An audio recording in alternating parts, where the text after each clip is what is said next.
To gather some insights on how you can stand out, we have an incredible lineup of panelists. You'll hear from Jeff Shafer, Chief Communications Officer and VP Corporate Marketing Group at Lenovo, Kathy Krenger, former Chief Communications Officer at the Kraft Heinz Company and former Hyatt SVP, Jerilan Greene, former SVP, Chief Communications and Public Affairs Officer, Yum Brands, and they'll be joined by Ben Boyd, Chief Communications Officer at Chobani and former CCO at Peloton and Lowe. This session will be moderated by David Hamilton, who leads Lenovo's North America comms. And it just so happens that David is also a former TV host. So David, let's head over to you. It is absolutely my honor and privilege to moderate this panel with such distinguished comms leaders. As you said, they have a collection of experiences. In fact, our panelists have more than 120 years of experience leading communications at major brands and world-renowned agencies. Each of them is either currently a chief communication officer now or has served in that role in the past. They've also all been senior leaders on the agency side. In fact, fun fact, 3 of our panelists all work together at Edelman at the same time, and I'm looking forward to them sharing some of their experiences as colleagues with us today. Now, all of these great communicators are like each of us, where they've had to communicate during the good and the bad. We all have those moments where there's announcements that we want to make and others that we don't. And they've had to navigate challenges over the decades, like recessions, like the tech boom and bust, September 11th, a global pandemic, and ongoing geopolitical issues. And so today we're going to get insights from them about the great things that have happened in their careers and also what they've learned from those challenges as well. So without further ado, it is my honor to introduce today's panelists. As you said a moment ago, joined by Kathy Krenger. She is a partner at the consulting firm Thread Partners. As Athena mentioned, she was also the Chief Communication Officer at Kraft Heinz, the Senior Vice President of Global Communications at Hyatt Hotels, and was the Global Client Relationship Manager for Kellogg's during her time at Edelman. Jerilan Greene is the founder of the New Capacity Partners and is also currently a C-suite advisor for Weber Shandig. Previously on the corporate side, she led teams at the Yum Brands for 11 years, 6 of those as a Senior Vice President, Chief Communication Officer, and Public Affairs Officer. And like Kathy, she has extensive experience both in-house and on the agency side. Ben Boyd is the Chief Communication Officer at Chobani. That's a new role for him. Ben's been in that role about 2 months, so congratulations on your new role there, Ben. Thank you. Previously, he was the SVP of Global Communications at Peloton and a VP of Communications at Lowe. He also was at Edelman for 14 years, where he served in a variety of roles, including being the Chief Client Strategy Officer from 2014 to 2019. And a man I know quite well, Jeff Shafer, he's also from Lenovo. He happens to be our Chief Communication Officer and the Vice President of the Corporate Marketing Group and Global Brand. This is actually Jeff's second stint at Lenovo. In between these 2 tenures, he was the Vice Chancellor for Strategic Communications and Chief Communication Officer at the University of North Carolina at Greensboro. Enough of me talking. Let's get to the important people here on the panel today. Ben, Jeff, Jerilan, and Kathy, thank you all for joining us. We'll get started with a question for all of you, and I'd like you to kind of answer it in the order in which I introduced you. So we'll go Kathy, Jerilan, Ben, and then Jeff. So to kick us off, can each of you pinpoint a pivotal moment in your career that really defined your career and helped reshape your path in communications? I will start then. Thanks, David. And I'm so glad to be here with all of my friends and colleagues, as well as all those that are listening and joining us. So thank you. I would say very quickly for me, even though there were many, the most impactful was going through the pandemic while working at Hyatt Hotels. I watched a multi-billion-dollar business completely crash in a very, go from $6 billion to zero overnight. That was bad enough, but when you put the health and safety of your guests, your employees, and frankly, just even understanding what it was, we were at the forefront, other than probably, the healthcare industry. You look at hospitality and travel as the next, in the front lines of that pandemic. And very quickly, I would say it was the time that I realized how important communications was and how vital the work I was doing was. I had I was on the phone with Ministries of Health in Singapore in the middle of the night, trying to define how we were going to deal with certain issues or how we could communicate with guests, what was legal, what wasn't. I was working with employees who were sick and in some cases even dying. And then later working with employees when we had to furlough almost all of them and trying to find ways that we could stay connected with them in hopes of bringing them back later. So that for me just changed because I understood very quickly how vital and important our role was and the work I was doing. So that was pretty pivotal. Jerilan, how about you?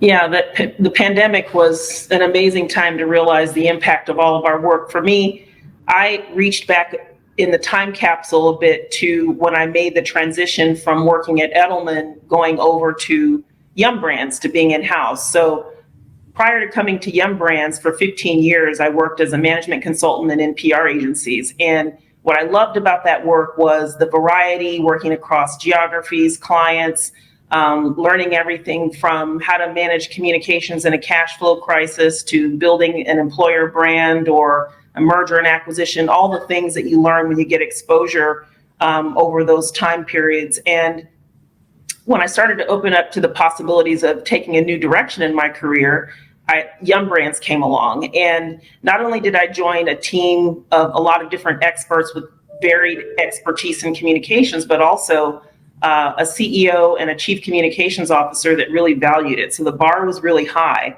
And I think what I learned during that time was the transition from being the consultant with the answers, right, which you're expected to have when you're in consulting, to being the catalyst or the guide that helps others come up with the answers and solutions in communications. And so that was a pivotal time for me because I changed my role in terms of how I supported and drove communications. And ultimately those lessons learned around how to influence are what helped me ultimately continue to move throughout the organization and have an impact in various different areas. So I would just say if you're in a communications role right now, stay open to what good leadership looks like. There's plenty of examples that you can find inside your organization and ones that you can take to heart and build into your leadership and the way that you communicate and support others in your organization. Great advice. Ben? Thanks, David. I add my gratitude for the opportunity to be here with all of you today. I sort of reflected back to a moment when I was in agency and I was running a global war room for a client who shall remain nameless for a pretty significant challenge. And our goal was to keep them out of the news. And it was probably one of the most intense professional experiences of my life. And I recall about 3 days into it, actually realizing that, as someone who constantly had and maybe still to the day, to a degree, deals with imposter syndrome, right? That I was actually doing a pretty darn good job. And maybe I was pretty good at this communications thing. And I think what that did was just unlocked not arrogance, but a bit of confidence. And I'll just build off what Jerilan said, because I think that there's always the belief that having the answer is so powerful. But I think in that scenario, because I wasn't a subject matter expert, I was a communications expert, that I learned the importance of the powerful question. And that as a communicator, I think we should ultimately guide to a recommendation and a message. But I think we get stronger results when we ask really provocative, intentional, and purposeful questions. So I had sort of those two moments and epiphanies in that experience. Wow, it's interesting that even leaders like yourself sometimes feel like they have imposter syndrome. Jeff, wondering your perspective on this question as well.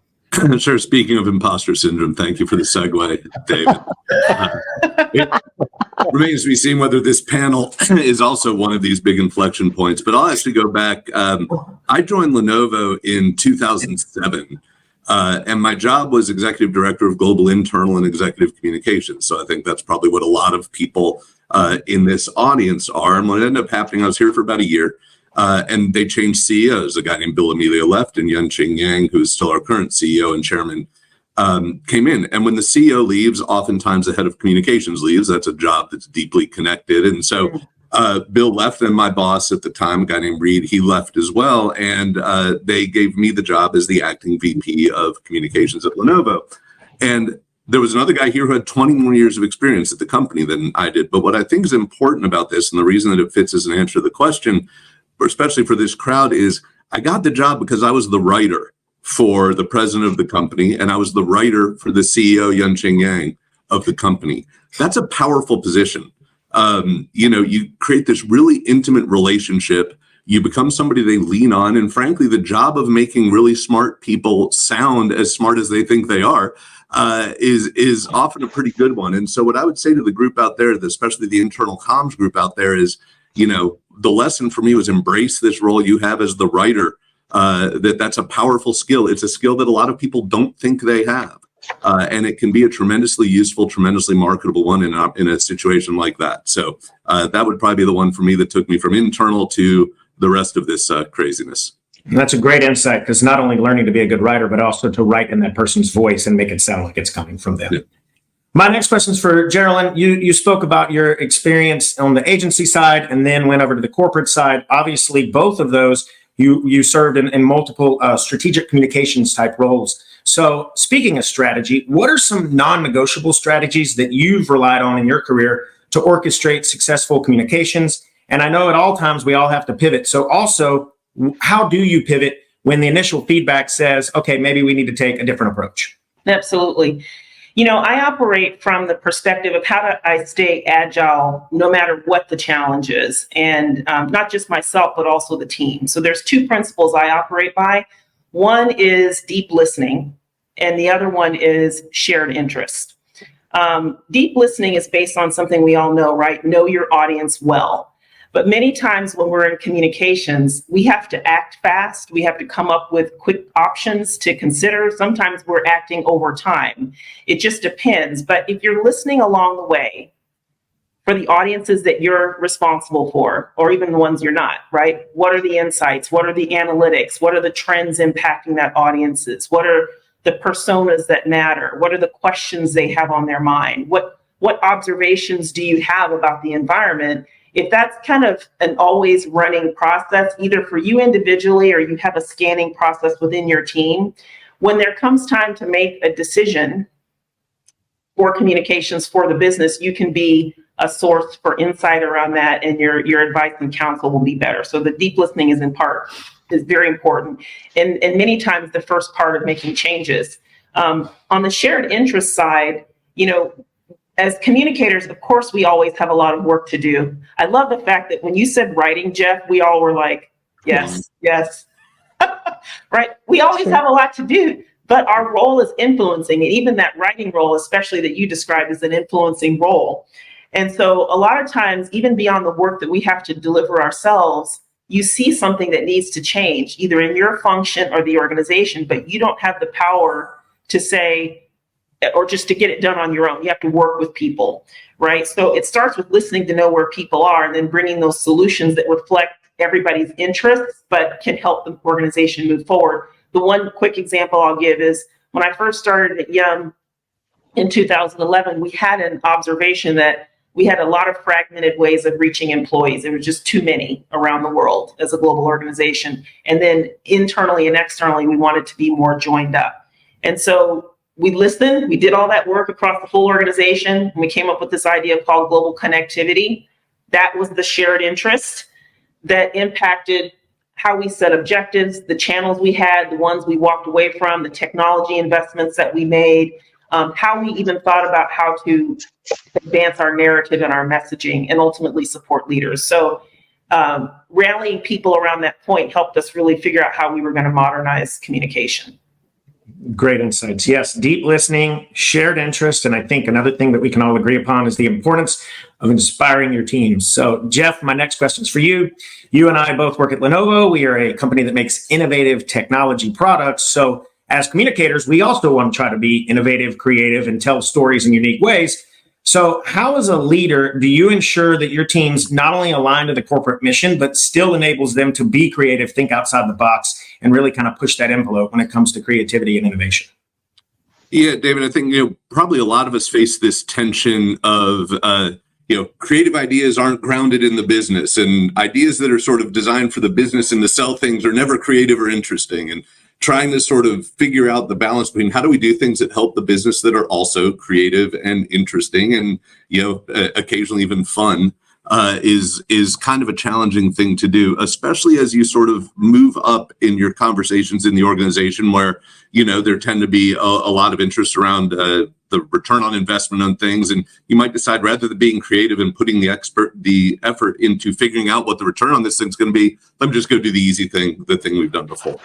I think we try to do a few things with our group and at this company. One is embracing experimentation. If you want to be creative, you don't need to be creative with the biggest thing everywhere all the time. Do it little, do something little, prove the point, and then go sell it. Experimentation is really important. And it can be doing something in one market. It can be doing something with one team. It can be doing something on one page of your intranet. But I think creativity is important. The second thing I would say is mixing up the teams is important. I'm lucky. I've got both the communication side of my job and a brand side of my job. So I can take comms people and brand people and creative people and budget people and mash them together and create some interesting conversations. That often helps a lot too. I think the third thing I would say is occasionally don't start with the budget. Just allow yourself to meander a little bit. And finally, I would just say every now and then try to have some fun with these things. Like, it's really hard to be creative if you're not enjoying yourself, you're not having fun, if you don't have a little balance. Take a walk outside while you're having a meeting. Do the things you need to do to get mentally ready, and that will allow you to be more creative anyway. And there's also those times, in addition to the creative and fun moments that we've all experienced, and I'm sure you all have many of them you can touch on here from your careers, that maybe were a little bit more challenging or were a situation where you had to reevaluate some of the things you're doing. And Kathy, I'm interested, is there a critical instance in your career where you looked at the ways y'all were doing something and said, maybe we need to reevaluate this and go a different path? So what was that major communication strategy that you had to champion, and what was the outcome? Sure. Yeah. I actually worked for Hyatt twice. It was once very, very early. So Jeff, I'm with you. I get it. The boomerang, as well as worked for Edelman twice. So we've done a lot of that. But when I first worked for them, they were still a private company. We could do kind of whatever we wanted. When I came around the second time, they were public, a much bigger organization. And something that I had seen and noticed that in the hotel business is that they really didn't turn away anyone. They kind of looked at themselves as the town square or the shelter in the storm. It was not the job of the hotel to say, you cannot meet here, you cannot be here. And for me, when I got to Hyatt, our purpose was, and still is, to care for people so they can be their best. It wasn't just about service, it was about care. And that meant our employees, our guests, our customers, every stakeholder. Something that the hotel business did was allow these certain groups to convene on their properties. And I kind of brought that to the attention of our CEO and said, listen, how are we caring for our employees if we're allowing a group, maybe designated as a hate group, to meet in our facility? There was one particular group called, I'll say it anyway, I don't care, Act for America. Sounds pretty benign. They were a pretty anti-Muslim organization. And, for me, I looked at the banquet team and said, how am I going to ask the Muslim members of our banquet team to serve this group when they feel so strongly against them? So we did research. I decided I can't just do this on my emotions. My emotions were high. I had a very strong opinion about this, but I had to kind of prove my point, because we would be doing a total change in anybody in the industry if we did this. And we interviewed our loyalty members and asked them, are there specific topics where you think we have the right to play that makes sense? This was one area that came up for them. I don't want to get into all the details. I could talk all day about this, but it was a long and laborious process that research started the process. I had to bring a lot of people along. Our COO at the time had been with the company since he was in college, and he was a bellman. He was like, we've been doing this for years, and like, nobody, it's fine. Everything works out. And I'm like, guess what? times are different. Times are changed. Our employees have a different expectation of us. Our guests know what our purpose is and understands who we are. So there was a ton at stake. And, finally, when we made the decision, and I'll have to give credit where credit is due, my CEO's daughter helped convince him. And he called me one day when I was, of all places, going through the 9/11 Memorial Museum in New York. And he said, I talked to my daughter and she literally said to me, "What decision is there, Dad?" She went from the gut too. And it really helped him make that decision. But, we had to come up with a process behind that seemed fair, but we also wanted to make it public. And that was the other part of the risk. It wasn't that we're going to do this behind the scenes and just, cloak and dagger. We wanted to say something about it. And so we used a forum of a well-known hospitality conference that our CEO was speaking at. And we put the question to the moderator to ask it. And it was very interesting to see how some of the other hotel companies responded. I think some were in shock, some were against it, some took the stance that we need to allow everyone. It was a fantastic moment, but it really started with helping to understand what the change and the value of that change would mean for us, and proving it with data, but to have that rational and emotional come together. Wow, to transform not just your own practices, but your entire industries. But yeah, I really liked your answer because you spoke about internal comms and the safety of your employees. You talked about your external stakeholders, your loyalty members, and even you mentioned, kind of touched there a little bit on exec comms, allowing your CEO to talk about this at a conference. So engaging all the appropriate stakeholders, including the CEO's daughter when needed, kind of is a perfect segue to my next question, and it's for Ben. A lot of people that are joining today's conference are currently in an internal comms function. And I think they'd probably be the first to tell you that in certain situations, they maybe feel like internal comms is an afterthought and they don't have a seat at the table. So how have you ensured that your teams are integrated and that, internal comms has that rightful seat at the table and that they're there when you're setting the strategy so that you are making sure that you're communicating to your internal audience as well as your external audience?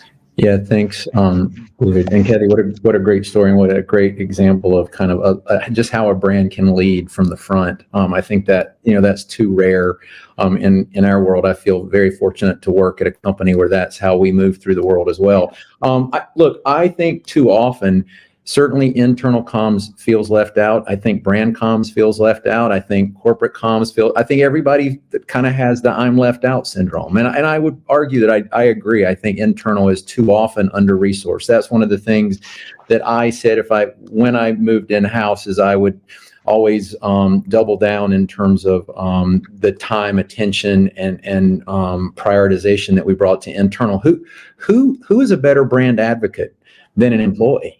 And so I'm a person that actually doesn't think process is a bad word. So yes, I'll admit it. I'm one of those people. I think good process is helpful. I think it's intentional. I think it's light, and I do not think it is synonymous with bureaucracy. And so I think there's part structure and part process. So I tend to think of in my roles in-house, I've looked at 3 legs to a stool, which is internal, brand lifestyle, and corporate.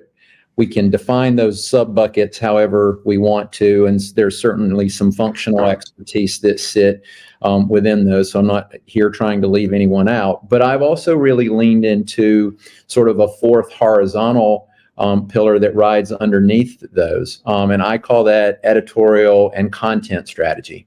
And so I think that any of those 3 legs of the stool can be an originator of an amazing story. Here at Chobani, we have what the team coined as our yogurt sommelier.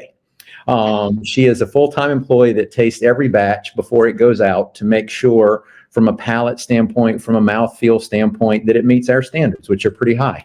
What a cool job, right? And so we profiled this person, but had we just done that externally, I think we would have fallen short, and you certainly could have stopped there, right? But how do you leverage that as a story of innovation, as a commitment to quality, of ingenuity, and even the personality of this yogurt sommelier, right, internally? So I think it's respecting that because of their touch points, each of those pillars can be a point of origination. But how do you create intentional process and structure that ensures that you can drive that story, right, across all your stakeholders and make everything work so much harder? And so I think that it's a balance between the structure and the process, but it's being purposeful and intentional, I think, in ensuring that the business strategy is being driven and supported by an editorial process that's pretty intentional and measured. I think you could ask every CEO that we've all worked with, and I bet on their list of important things, they've all put, attract and retain the most important talent and remain an employer of choice. And to your point, then the way that you do that, right, is to embrace those employees, tell those employees stories, and make those employees feel appreciated. Exactly. Jerilan, my next question is for you. Let's pivot just a little bit. Let's talk successes and challenges. So let's start successes with you. What is your most high-profile campaign or initiative that you worked on that was really successful, and why do you believe it was successful to have such a wide-reaching impact? Sure. The success of the initiative that I'll talk about is really due to a lot of different people. I played a role in it, obviously, but it goes back to leading change and alignment in an organization. And you really do learn that when you're in the field of internal communications. But a few years into my tenure at Yum, we had a perfect storm of change. We had an activist investor who joined the board who still had a lot of alignment with where the leadership and the board wanted to take the company in terms of changing our business model to being more of a franchisor. We had structural changes that we were making in the business. We were spinning off our China business and restructuring our international businesses. We also had leadership transition. We had a new CEO. We had new members on his leadership team. And having worked with the company the first few years, again, doing the writing role, Jeff, that you mentioned, with our chairman and CEO and our head of comms, my observation was that our narrative was completely changing, but we hadn't really made the pivot yet. So I came to the leadership with some ideas around how we could unify people in the organization around the direction forward. But I couldn't really work on the narrative as much until we worked on a new sort of growth strategy for the company. And so got involved directly with our CEO and our head of HR and our leadership team and our brand leaders in helping craft what became a 3-year transformation strategy for the company.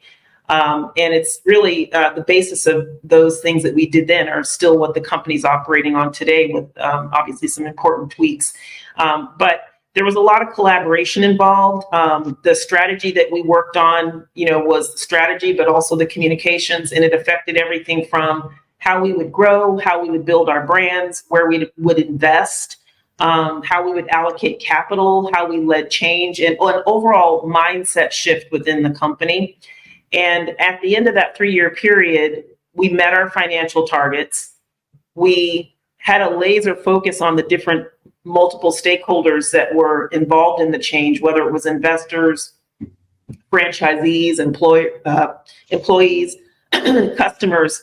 And, the way we didn't think of it as a campaign necessarily, but it was a campaign that was kind of operating in the background and in the foreground to some degree to move the organization to a different point. So we thought of our goal was to position the company as an investment of choice, an employer of choice, and a franchisor of choice. So we had metrics all related to that. So that was a big part of what made it successful, because we were able to achieve those goals and it impacted, all the metrics we wanted to impact.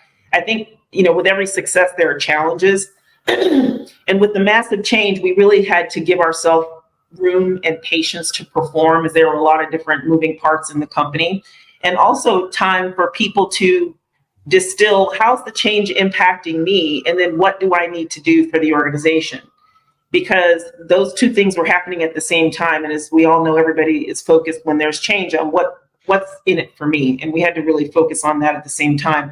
And our CEO was very interested in making sure that as we moved forward, which was the shift, that people felt invested in and could basically co-author the path going forward. So we went from kind of more of a top-down way of sharing with people where we were headed to a more collaborative way of people providing input to that and then outlining plans that were aligned with the overall strategy framework. So that was an effort that has set up the company for success today. And like I said, it was a result of a lot of people working, but communications and collaboration were central to everything that we did. Congrats on that. Yes, absolutely. I think it also proves that communications plays an active role in the business performance. My next question, similarly, successes and challenges. One of my favorite quotes is success has a million mother and fathers. Failure is an orphan, meaning nobody wants to take blame when things don't go well. Jeff, let's talk about a challenge. What was maybe a campaign or a situation that you thought was going to go one way, didn't go as planned, but we can always, as we all know, learn from those setbacks. So what did you learn from that? Sure. A great example of something where nobody wanted to take the blame, but eventually we all got a little bit of it.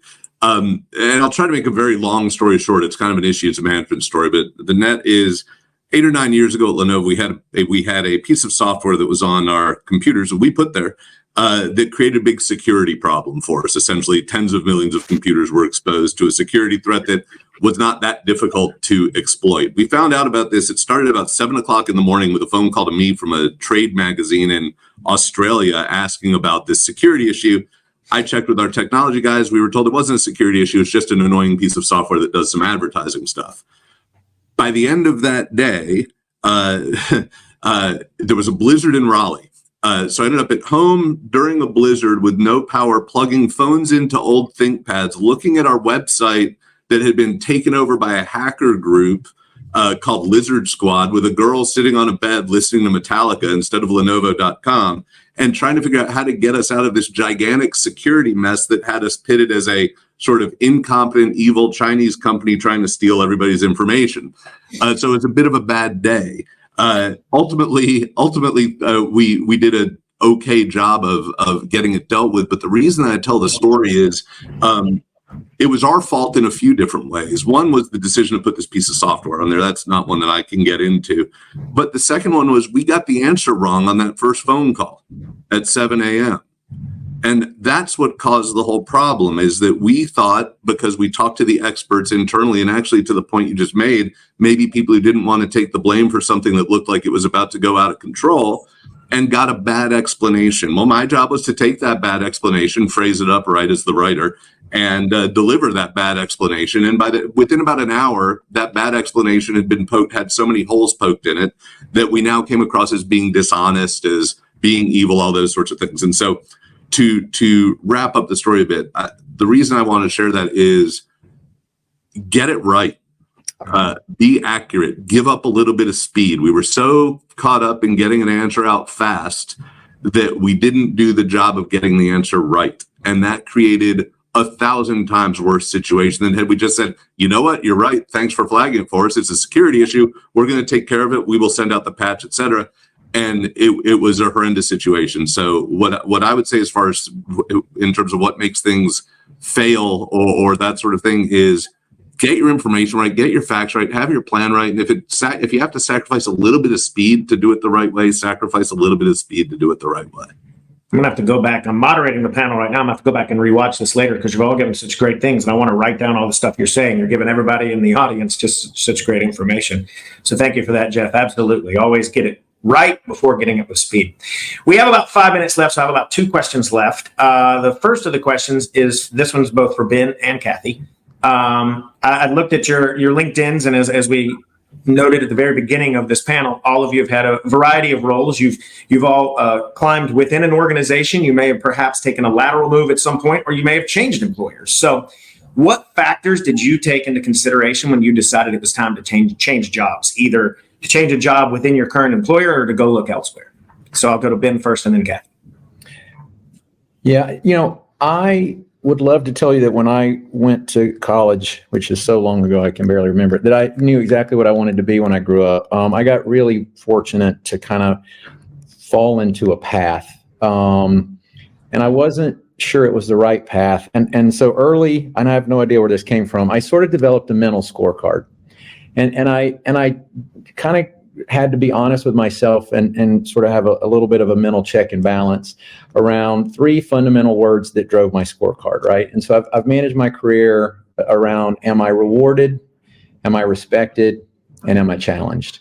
And if it strikes you or us as word people that those are fairly generic or broad, They are, because I can be rewarded in many ways. I can be rewarded monetarily. I can be rewarded, emotionally. I can be rewarded intellectually. It sounds like, Jeff dealt with some emotional reward in that last story. I can imagine some sleepless nights, but that for Jeff was challenging. There's no doubt that was not a great thing, but I can't imagine that, I can imagine that kept him engaged in, for a period of time.